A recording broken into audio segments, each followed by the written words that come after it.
Okay, chemistry people, I'm going to attempt to teach you how to do molar mass remotely by video with me holding the camera, which I've tried several different ways and this is the best one, so bear with me. Molar mass is figuring out how much a compound weighs. And why is it called molar mass? Well, we haven't learned about moles yet, but moles are a unit of measurement for compounds. So when you say a dozen donuts, you know a dozen is 12. Well, a mole of molecules is how much all of the molecules added up are for that compound. It's a different number for every different compound. Okay, enough about moles right now. So anyway, you have to know how to do this calculation. So if you look at your paper, Honors Chem, you guys have this little half sheet, and Standard Chem, you guys got a full sheet. I took this sheet and I spread it out so you'd have more room to do your calculations. But okay, so on the left-hand side, you notice it says at the top of the page, write the number of each type of atom for each of the following. Well, that's pretty easy. And then if you look at the right-hand side, which, by the way, has the same compounds, it says calculate the molar mass for each of the following substances. So the thing that we do on the left-hand side is going to make it easier to do what we have to do on the right-hand side. Okay, so let's try that. We'll do the first couple of these, all right? So the first one's NaCl, and it's pretty easy. So you have two atoms. You have sodium and you have chlorine. So you have one of the sodiums. How do I know I have one sodium? Because there's no subscript, so it's one. Okay, and then chlorine, I have one of those also. Okay, and that's how you do. Let's do H2SO4 next. It's a little bit more complicated. So H2SO4 has hydrogen, sulfur, and oxygen in it, right? So hydrogen, how many hydrogens do you have? You have 2. And then sulfur, the second one. It's really hard to get my pencil point in just the right place. Sulfur, you have 1 of those. And then the last one's oxygen, and you can see you have 4 of those. So put oxygen over here and put a 4. Okay, so guys, that's all you do for the left-hand side. It can get tricky with the parentheses. Make sure you are multiplying. Whatever's on the outside of the parentheses gets everything, we'll multiply everything inside the parentheses. So for instance, 2 times 4 are 8 oxygens, but also 2 times 1 phosphorus. So you're going to have 2 phosphorus and 8 oxygens. Okay, just look out for those. There's several of those on there with those polyatomics.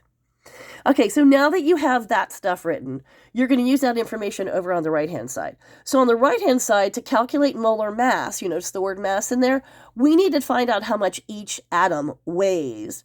And then we're going to multiply that number by however many of them we have. In the first one, it's easy because we only have 1 of each. So we just have to find the mass of sodium and chlorine and write it down and times 1. And we add them up and we'll get the total. So sodium, we have 1 sodium, right? Now we need a periodic table for this part, and so I have one up here.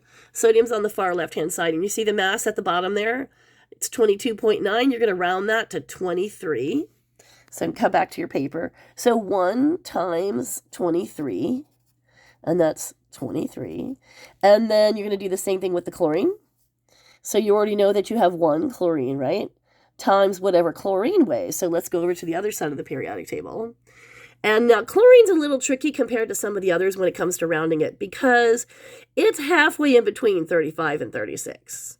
So you don't really want to round down and you don't really want to round up. We're going to just call this one 35.5. Okay, guys? That's what we're typically going to do with chlorine every time we see it. So we come back over here where we have the chlorine. 1 times 35.5. And that equals 35.5. Okay, now that we have these two numbers, we're going to add them up. Okay, I'm going to flip the paper over because it really is crammed. Look, that was an easy one, and look how much space it's taking up. So can you imagine doing all those other ones? So guys, flip your paper over and do the math part on the back. So number 1, it's NaCl, and you have 23 plus 35.5, and you can use your calculator to add that up. Or use your brains, if you have any. So 5 and 3 is 8, and 3 and 2 is 5. 58.5. And what are these units we use for molar mass? That's grams per 1 mole. That's why we call it molar mass. You know that the unit, notice it has moles in it, and it has mass. Grams are mass. Okay, so 1 mole of sodium chloride, salt, weighs 58.5 grams per mole. So you're going to go back on the other side, and you write that down as the answer. Okay, so you can put it over here. Oh, sorry, you can't see what I'm doing. Okay, 58.5 grams per mole. And guys, see all this stuff that we wrote across here? If you don't want to do that on this side, you could do that on the other side. However you want to do it, just use the space that we have available to you. Okay, let's do the next one because it's definitely more complicated than the first one. And then I'll leave you guys to do the rest of them. Okay, so H2SO4, you guys remember that's sulfuric acid, right? That's the stuff that's in your car battery.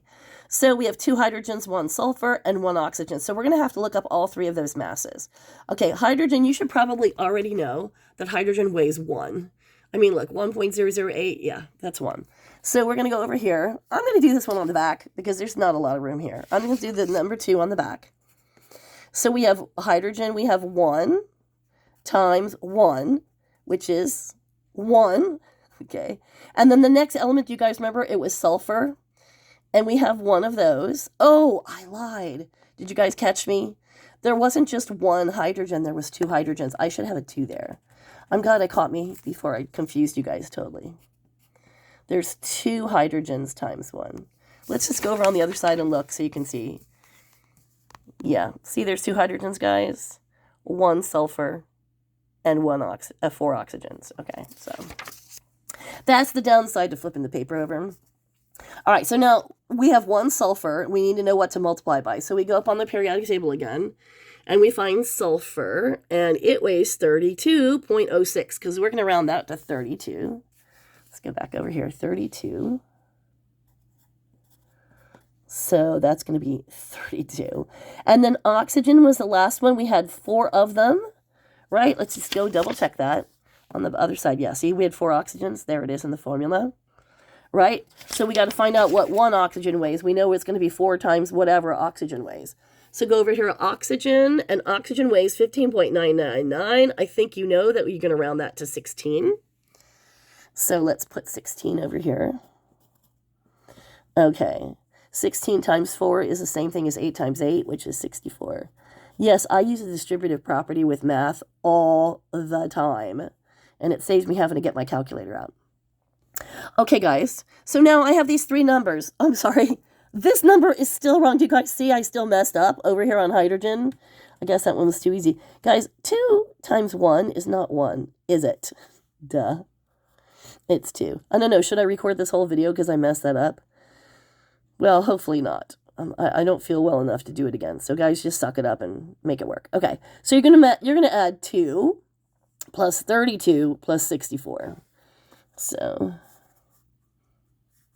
plus 32 plus 2. And you can use a calculator. I am going to just add it in my brains. So 34, because that's just 32 plus 2. 34 and 64 is going to be something 8, right? And then 3 and 6 is 9. It's 98. Check me and see if I'm right. Yeah. Or 66 plus 32. Yeah, it's 98. So grams per mole. We abbreviate moles with an MOL, which looks like a molecule, but it's not. Yeah, we don't have a good abbreviation for a molecule. When we do moles in chemistry, which we do whenever we want to know how much we have of something, we use MOL for moles, okay? So there's your second one. So you've got 98 grams per mole. You flip your paper back over. And over here next to H2SO4, you say 98, sorry, you can't see what I'm doing, grams per mole. Okay, so now you guys are going to do all the rest of these. And, you know, have your periodic table and your calculator ready to go. And hopefully that made sense to you.